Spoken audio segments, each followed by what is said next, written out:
Olá, bom dia! Hoje o Salmo 32 traz para nós aí uma grande reflexão sobre a vida de Davi, esse salmista que já escreveu aí mais de 74 salmos, mais de 74 poemas inspirados por Deus, direcionados por Deus para os nossos dias, para a nossa edificação.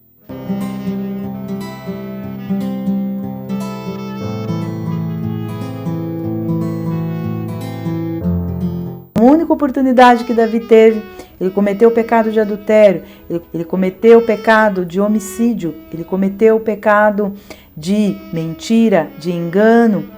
Davi colocou outras pessoas também dentro do seu laço, dentro da sua lama de pecado.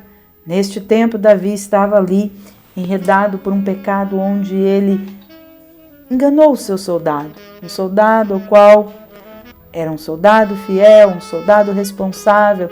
Ele fez com que esse soldado fosse para a batalha, enquanto se deitou com a sua esposa, engravidou a sua esposa, Betseba, se viu enredado neste pecado de ter engravidado a esposa, mandou chamar o soldado, tentou fazer com que este soldado fosse e deitasse com a sua esposa, para que lá na frente ele compreendesse e acreditasse que esse filho era dele, não de Davi.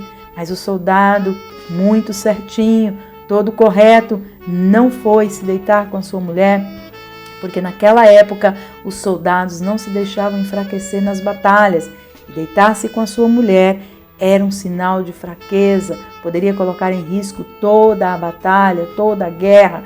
Então Urias não foi para casa deitar-se com a sua mulher. Então Davi se vê perdido, se vê enredado. O que ele iria fazer agora se ele tinha engravidado a mulher desse soldado? Então Davi arma uma emboscada para que esse soldado morra à frente da batalha. Veja como o homem ele consegue ir se aprofundando em seus pecados quando ele começa a ver que não tem mais jeito. Uma mentira vai sendo emendada na outra, um engano vai sendo emendado no outro. O homem muitas vezes com seu orgulho, por não querer confessar diante dos homens a sua fraqueza, por medo, por temer a sua própria vida, ele começa a entrar em um novelo, aqueles novelos de lã que eram feitos tapetes, aqueles novelos de lã que nunca se desenrolava, não sei se todos lembram, aqueles modelinhos de novelo que a vovó vivia costurando ali, que nunca conseguia se desenrolar, de tão embaraçoso que era. É assim que Davi estava neste momento, todo enrolado em um novelo de pecado, em um novelo de coisas erradas que entristecia a Deus e ia contra os princípios de um verdadeiro homem de Deus. Então Davi ficou por muito tempo vivendo em angústia, vivendo em dias de trevas, porque os olhos do Senhor não estão virados para aqueles que pecaram, que não reconheceram o seu pecado, que pecaram e continuam escondendo seus pecados dentro do teu coração. Então a face do Senhor se virou e Davi viveu dias de trevas, dias de angústia, onde ele confessa nesse Salmo 32 e ele traz para as nossas vidas uma reflexão. Nós possamos entender que tudo que Davi viveu aqui não foi somente direcionado a Davi como exemplo do que não fazer, mas direcionado a todos nós que estamos caminhando em um mundo caído, em um mundo cheio de pecado, em um mundo cheio de oportunidades que o inimigo coloca à nossa frente para nos distrair. Foi isso que aconteceu com Davi. E hoje, do versículo 1 até o versículo 2, diz assim: como é feliz aquele que tem suas transgressões perdoadas e seus pecados apagados. Como é feliz aquele a quem o Senhor não atribui culpa e em quem não há hipocrisia. Ou seja, Davi está falando aqui que a partir do momento em que o homem confessa e deixa, e que o homem não é hipócrita, que o homem é sincero, verdadeiro, o que é hipocrisia? Hipocrisia é quando o homem está atuando. Muitas vezes ele confessa algo, ele conta algo para tirar um peso da sua consciência, para tirar uma perturbação, para limpar a sua imagem diante do homem, mas ele não está verdadeiramente preocupado com o que aquilo está causando a Deus, ao coração do Pai, como o Senhor está olhando para ele, se ele entristeceu ou não ao Espírito do Senhor. Então ele começa a fazer algo pensando em si. Então ele está sendo hipócrita, a sua boca fala algo, mas dentro do seu coração a outras intenções, ou a intenção de se dar bem, ou de se sair como coitado, humilde, mas se o seu coração não estiver verdadeiramente arrependido, triste por aquele pecado que ele cometeu, ele não será feliz. Ele somente será feliz se de todo o coração ele confessar e deixar. Então Davi fala, é feliz aquele que tem suas transgressões perdoadas, seus pecados apagados. Não quer dizer que pecados apagados são pecados que não estão mais escritos. O nosso pecado continua escrito diante do Senhor, mas Ele não nos cobrará mais, Ele não procurará mais chamar a nossa atenção, porque a partir do momento em que nós confessamos, esse pecado para o Senhor é apagado de nossas memórias, mas nós não podemos voltar a cometê-lo, porque se nós voltarmos, verdadeiramente não houve um arrependimento, não houve verdadeiramente um coração sincero e verdadeiro perante o Senhor. E do versículo 3 ao 5 diz assim, enquanto eu mantinha escondidos os meus pecados, o meu corpo definhava de tanto gemer, pois dia e noite a tua mão pesava sobre mim, minhas forças foram se esgotando como em tempo de seca. Então reconheci diante de ti o meu pecado e não encobri a minha culpa. Ou seja, Davi proclamando aqui o peso, porque a mão do Senhor ela vai pesar sim sobre a vida de todos aqueles que insistirem em continuar em seus pecados, sobre a vida daqueles que verdadeiramente não confessa o teu pecado porque se arrependeu, porque se entristeceu, mas simplesmente porque tem culpa, simplesmente porque não quer ficar mal diante da sociedade ou consigo mesmo. Então, muitas vezes, muitos confessam para tirar aquele peso e não verdadeiramente reconhecer que infringiu a lei de Deus, verdadeiramente reconhecer que foi contra os princípios da palavra de Deus. E é onde nós, muitas vezes, tendenciamos a cair nas armadilhas que o inimigo prepara para nós, onde nós pegamos um caminho sem volta. A palavra de Deus diz assim, lá em 1 Coríntios, capítulo 11, versículo 31, diz assim, por isso há entre vocês muitos fracos e doentes, e vários já dormiram, ou seja, vários já morreram, e não está falando de uma morte carnal, está falando de uma morte espiritual. Mas se nós nos examinássemos a nós mesmos, não receberíamos juízo. Então esse juízo que Davi estava vivendo, esse peso, essa angústia que Davi estava vivendo, era o peso das mãos de Deus, era uma morte, sim, espiritual, uma fraqueza espiritual, porque já os olhos do Senhor não olhavam mais para Davi com alegria, não resplandecia mais a luz do Senhor sobre a vida dele, e ele se via em trevas. Por isso Davi gemia na presença do Senhor. Continuando no versículo 6 e 7, diz assim, portanto, que todos os que são fiéis orem a ti, enquanto podes ser encontrado. Quanto as muitas águas se levantarem, elas não atingirão. E no versículo 7 diz assim, tu és o meu abrigo, tu me preservarás das angústias e me cercarás de canções de livramento. Ou seja, Davi está dizendo aqui que todos os que são fiéis ao Senhor deve buscá-lo enquanto se pode encontrá-lo, enquanto ele está disponível. Muitas vezes o Senhor está esperando que nós o busquemos, que nós reconhecemos diante dele as nossas falhas, os nossos pecados, as nossas mazelas. Então ele dá um conselho aqui. Ele diz que se nós verdadeiramente olhamos para a palavra de Deus e dizemos que obedecemos a palavra de Deus, obedecemos os seus decretos, que nós possamos buscá-lo e saber que ele vai nos ouvir, que ele vai nos atender. Ele aconselha-nos a não nos enredar como ele se enredou em um lamaçal de pecado que parecia não ter mais volta. Então Davi viveu um longo período de tristeza e de angústia até que ele resolveu buscar ao Senhor, até que ele resolveu se inclinar para o Senhor e chorar e reconhecer a sua maldade. Lá em Deuteronômio, capítulo 4, versículos 5 e 6, diz assim, eu lhes ensinei decretos e leis como me ordenou o Senhor, meu Deus, para que sejam cumpridos na terra na qual vocês estão entrando para dela tomar posse. Vocês devem obedecer-lhes e cumprir, pois assim os outros povos verão a sabedoria e o discernimento de vocês. Quando eles ouvirem todos esses decretos, dirão: de fato, esta grande nação é um povo sábio e inteligente. Isso é um conselho de Moisés.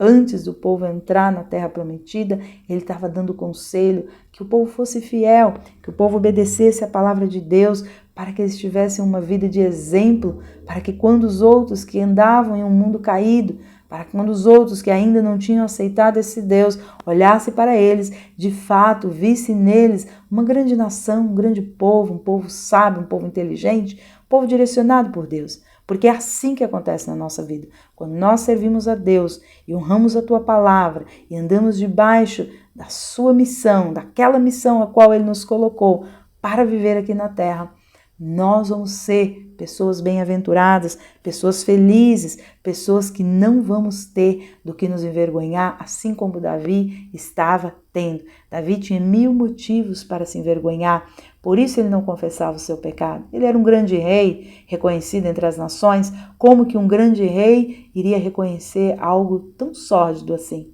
diante do povo? Como que o rei iria revelar algo tão absurdo assim diante do teu povo? Davi, além de ser rei, era um grande homem de Deus, onde as pessoas olhavam para ele e sabiam que ele era um homem de Deus. Então imagina como estava o coração de Davi aflito, como estava a angústia de saber que ele havia entristecido a Deus, de saber que ele havia separado-se da luz do Senhor e estava totalmente em trevas. Então Davi, ele dá este conselho no versículo 6 até o 7, falando a respeito de que aqueles que são verdadeiramente fiéis, busquem o Senhor enquanto se pode encontrar, não deixe que ele venha ofuscar os olhos com o nosso pecado, não deixe que ele venha criar, sim, uma barreira, uma divisão por conta do nosso pecado.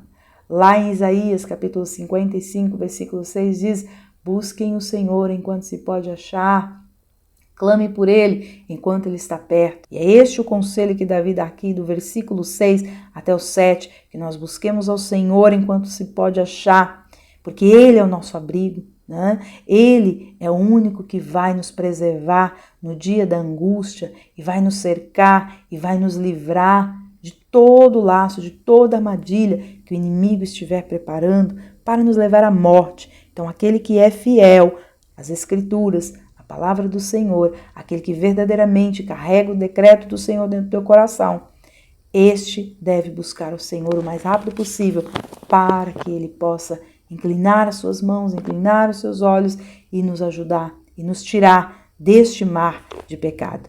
E do versículo 8 até o 9 diz assim: eu o instruirei e o ensinarei no caminho que você deve seguir. Eu o aconselharei e cuidarei de você. E assim o Senhor, ele promete que através da tua palavra ele nos guiará, ele nos ensinará. Este salmo é totalmente profético aos nossos dias, à nossa vida. Muitas vezes nós não sabemos como agir, muitas vezes nós começamos a fazer coisas que nós não sabemos o porquê, o motivo de nós estarmos cometendo certos atos em nossa vida. Mas a palavra do Senhor, ela nos garante que se nós formos fiel a ela, se nós meditarmos neste livro dia e noite, nós vamos encontrar saídas, nós vamos encontrar instruções do Senhor para as nossas vidas. Ele vai trazer a nós clareza e nós vamos ter discernimento daquilo que verdadeiramente agrada a Deus e daquilo que não agrada a tua presença. Então nós precisamos compreender que existem os decretos do Senhor a serem obedecidos, cumpridos. Nós não podemos andar por aí fazendo o que bem dá na nossa telha, cometendo as sujeiras e os atos sórdidos, assim como Davi estava cometendo, e achando que ia ficar impune. Não, os dias dele foram invadidos.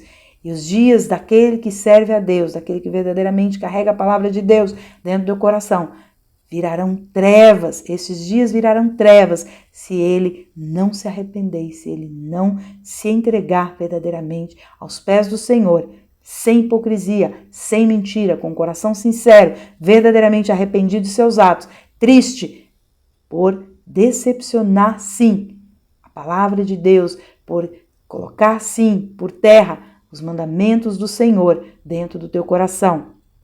E é assim que Davi nos instrui. E do versículo 9 até o 11 nós vemos e aprendemos mais ainda com o Senhor, onde o Senhor fala através de Davi: não sejam como o cavalo ou o burro, que por não terem entendimento precisam ser controlados com freios e rédeas, caso contrário não obedecem. Muitas são as dores do ímpio, mas a bondade do Senhor protege a quem ele confia. Ou seja, aqui um conselho do Senhor, né? Que nós não sejamos aí como um cavalo que não tem entendimento. O cavalo ele não tem entendimento, é colocado um cabresto nele e ele segue enquanto ele está sendo esporado para aquela região, para aquele lugar, e ali ele é açoitado para ele seguir o caminho correto. Ali ele é açoitado para que ele possa pegar uma linha reta. Se ele virar o contrário, para a direita, se ele virar para a esquerda, ele é açoitado para que ele siga em frente. O Senhor não está querendo isso para as nossas vidas. Não está querendo que nós fiquemos embaixo de maldições, embaixo da mão pesada. Sim, porque as mãos do Senhor, ela pesa sobre aqueles que são filhos. Assim como um pai corrige o teu filho, assim como uma mãe corrige o teu filho, para que ele aprenda, para que ele ande em um caminho reto, para que ele não se desvie do caminho de retidão. Assim o Senhor corrige a nós, a quem ele ama. Então não é um Deus mau, não é um Deus ruim, com um chicote na mão, pronto para nos chicotear a qualquer momento. O amor de uma mãe é muito parecido com o amor do Senhor, é um amor incondicional. E muitas vezes, com dor no coração, a mãe fará coisas que a entristecerá. Ela ficará triste de tomar certas atitudes em relação aos seus filhos, mas ela sabe que aquilo que ela estará fazendo com que ele cresça, com que ele se desenvolva, com que ele aprenda uma lição e não volte mais para aquele erro, porque aquele erro machuca, porque aquele erro vai trazer consequências, aquele erro vai trazer tristezas. E então não é isso que uma mãe, que um pai quer para um filho, assim é o Senhor. Por isso aqui do versículo 9 ao 10, ele instrui: não sejam como o cavalo e o burro, que por não terem entendimento, precisam ser controlados com freios e rédeas, caso contrário eles não obedecem. Nós temos a palavra de Deus que nos direciona, é a nossa bússola. Então nós temos entendimento, nós temos sabedoria, o Senhor deixou muitas ferramentas para nós, para que nós possamos nos agarrar a elas e não desviar do caminho. E no versículo 11 diz assim: alegrem-se no Senhor, se exultem, vocês que são justos, cantem de alegria todos vocês que são retos de coração. Quem são os justos? Justos são aqueles que são justificados pela palavra de Deus.